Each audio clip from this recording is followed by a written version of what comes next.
Hey guys, welcome back to Sabers Forever. I'm John, and today we're going to be going over the 89 Sabers OWK3 from 2021. So this is the latest model that they just released, not to be confused with the new KR OWK3 that just came out.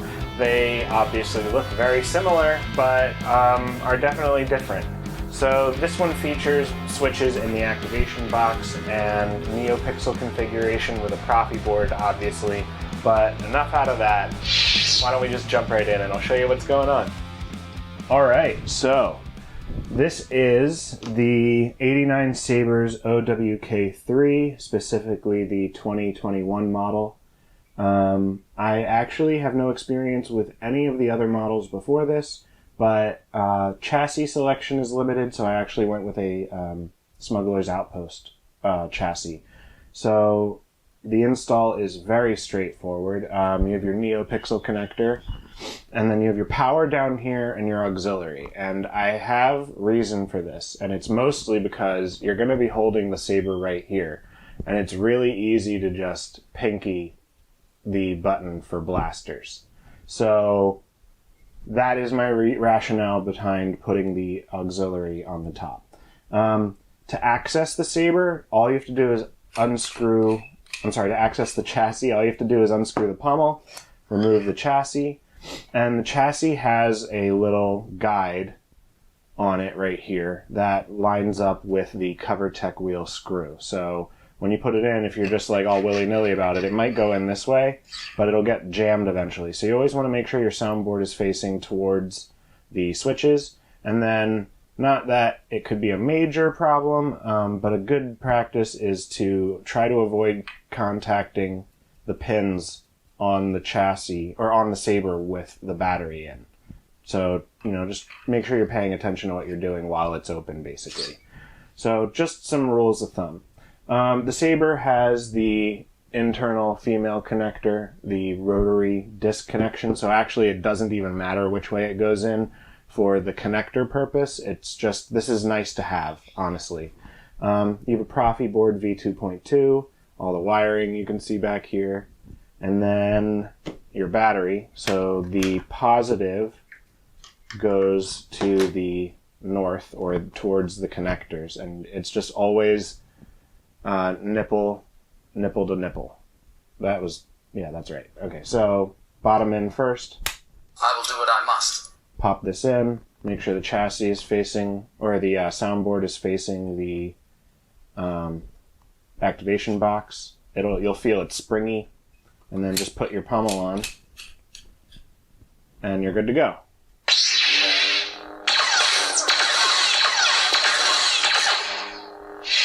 The saber is very loud, and I know some people were curious to know if there was a way to control the volume, and there is. So if you go to a font and it's getting false clashes when you're swinging, you can turn the volume down. So just to go over a few basic controls, what the saber is capable of is you're able to turn it off and on by tapping the power. With it on, you can achieve blasters by tapping the auxiliary. You can achieve a lockup by holding the power and then colliding the saber with something.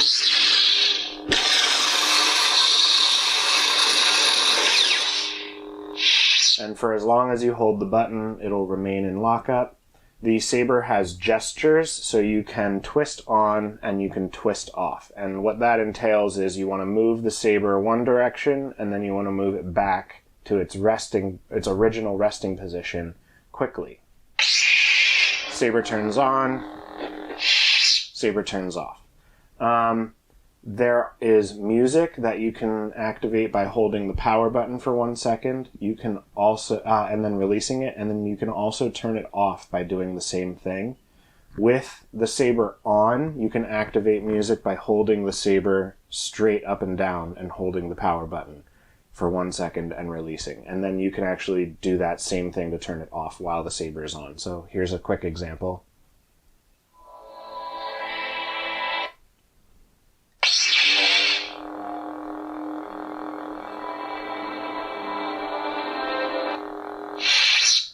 obviously for copyright reasons, I can't play more than that. Thanks, John Williams. You are seriously the best, and you make all of us cry with your beautiful music.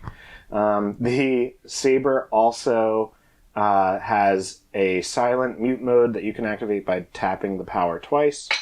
It'll just give you the activation sound real quick and then mute. And then to color change, you can hold the auxiliary and tap the power. And you won't get a sound, but you'll notice it'll stop flickering. But then when you twist it, you can achieve any color that you like with that font.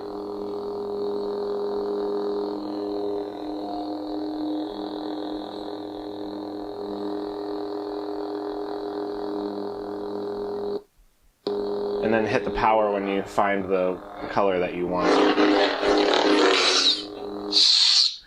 The volume mode is also really easy to use. With the saber off, you would do the same thing as color change. Actually, no, it's power and then auxiliary.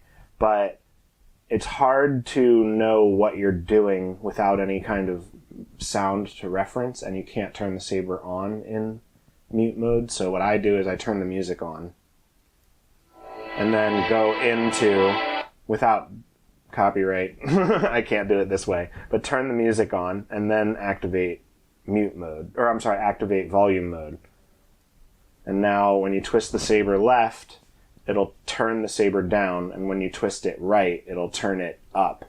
And then you hit power, and now the saber is way quieter.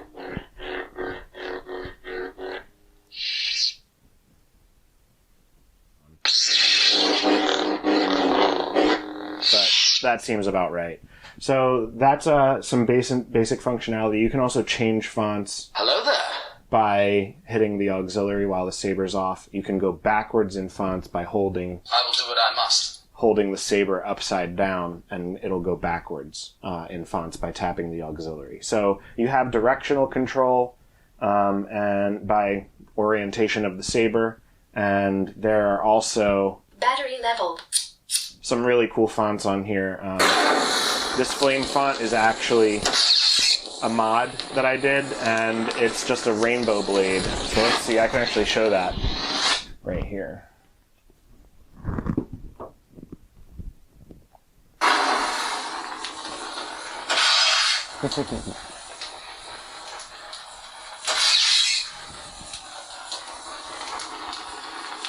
It doesn't like that I have the blade loose, but there you go. I already have the collision detection pretty high, but nothing that's ridiculous, and I don't like to get too crazy because then it just gets really hard to make clashes, and the blade depth is not so great on thin necks, but I did a little bit of extra. If you wait till the end of the video, you'll see I actually modded this holder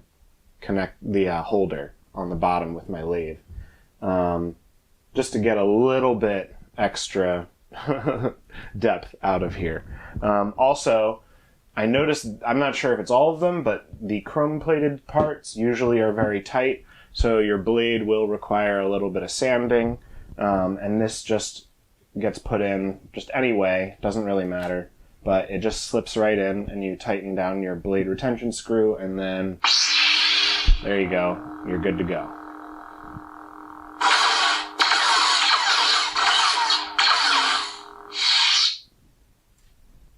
So it really doesn't get any easier than this. The install was very easy, and the end result is highly desirable because it's super easy to turn off and on. To get the battery out, I would have liked to have seen a kill switch, but to get the battery out, you just push right here where the battery's exposed. And if you apply a little bit of pressure down at the bottom, you'll get the nipple to pop out first, and then you can pull it out nice and neat without damaging the wrap. The saber doesn't have a deep sleep, but I do personally keep a lot of my sabers just on. And like if you were to just leave this on the shelf with the battery in, it'll probably be fine for a couple days, honestly. But don't be surprised if one day you pick it up and it's dead, you know? I mean, you're leaving the battery in. It doesn't have a deep sleep, but it does not drain too much battery while the battery is in. So just keep those things in mind. I also am sending this to the person who commissioned this with a KR Sabers LCD charging screen, battery charger, and obviously the blade. So that's pretty much it for this lightsaber. Everything else on here, just for personal reference, like this is all thread locked. These are thread locked in. This is just tightened. And yeah, that's basically it. This booster part is not thread locked to the grip. And this is not even separate. Like you can't, this is all one piece. This is just a sleeve over top of the actual grip section. And this is also just a finger magnet. You know, these high polish hilts, what can you do? And honestly, I've said that microfiber cloths are good, but for real, t-shirts, super soft t-shirts do the trick. You just need to get the hand oils off of the surface. And microfiber cloths, not all of them absorb anything. They just kind of move it around. So sometimes a cotton t-shirt is the way to go. And plus, Jedi robes are made out of cotton, so this should be super polished all the time, right? I guess that's why it was in the movie. Anyways, that does it for this, and I am ranting, so let's just wrap this up. Alright guys, that does it for this video. If you like what you see and you want to see more, make sure to like and subscribe for more content coming in the future just like this.